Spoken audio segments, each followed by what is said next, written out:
Writing is challenging work because it's so easy to get consumed with how it's going, what's going to happen to it, who's going to like or not like it.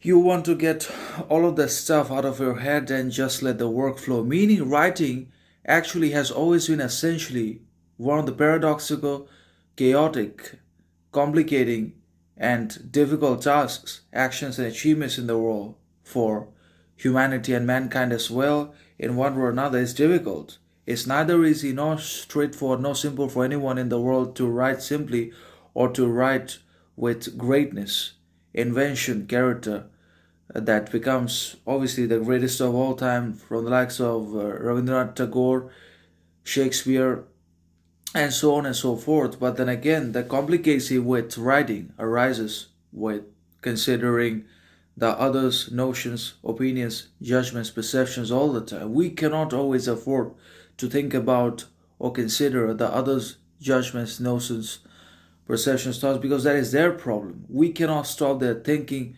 We cannot cease to exist, and the problems won't cease either. We can neither stop, nor control, nor change, nor divert the others' thoughts, ideologies, actions, behaviors, perceptions, egos, because that is absolutely and unconditionally their problem.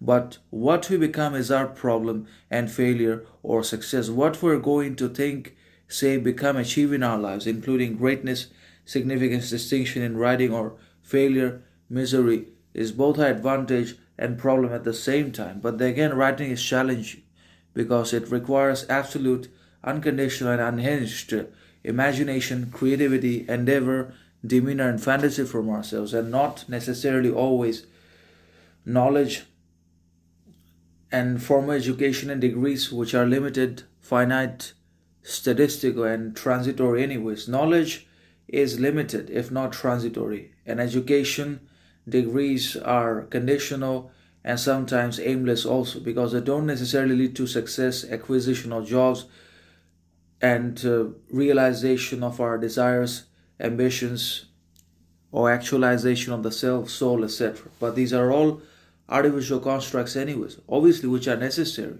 and important for growth, progress, learning, but they are not consequential. Education is inconsequential in maximum circumstances, situations, conditions. It does not solve poverty, it does not provide always dignity, success, ambition, but it creates further problems, crises, difficulties into our lives, which sometimes become insurmountable. But then again, writing is challenging because we are consumed not only by our own ego, arrogance, leisure, comfort, but also by